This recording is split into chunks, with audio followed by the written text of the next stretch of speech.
ഓം നമോ ഭഗവതേ വാസുദേവായ. ശ്രീ വിഷ്ണു സഹസ്രനാമ സ്തോത്രം നാമം 123. ഓം സർവഗായ നമഃ. ഹരേ കൃഷ്ണ കൃഷ്ണ കൃഷ്ണ ഹരേ ഹരേ, ഹരേ രാമ രാമ രാമ ഹരേ ഹരേ. നാമം 123. സർവഗഃ,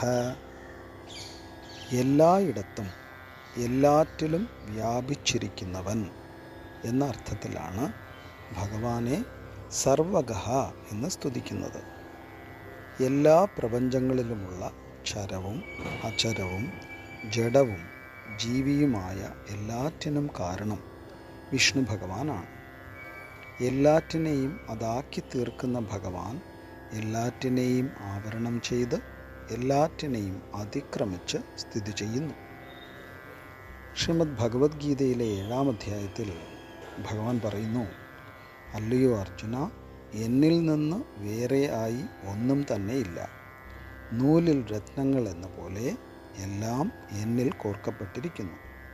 ജലങ്ങളിലെ രസവും സൂര്യചന്ദ്രന്മാരിലെ ശോഭയും എല്ലാ വേദങ്ങളിലുമുള്ള പ്രണവവും ആകാശത്തിലെ ശബ്ദവും പുരുഷന്മാരിലെ പൗരുഷവും ഞാനാകുന്നു.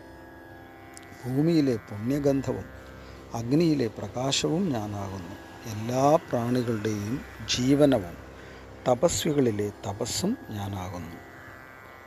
പ്രപഞ്ചത്തിൻ്റെ അനന്തതയിൽ നിന്ന് ഏതാനും കണങ്ങളാണ് ഭഗവാൻ തൊട്ട് കാണിച്ചത്. ഭഗവാൻ പറഞ്ഞ ചന്ദ്രസൂര്യന്മാരും വേദങ്ങളും ആകാശവും ജനങ്ങളും പൃഥിവിയും അഗ്നിയും എല്ലാ ഭൂതങ്ങളും തപസ്വിമാരും തപസ്സും എല്ലാം ഭഗവാൻ തന്നെയാണ്.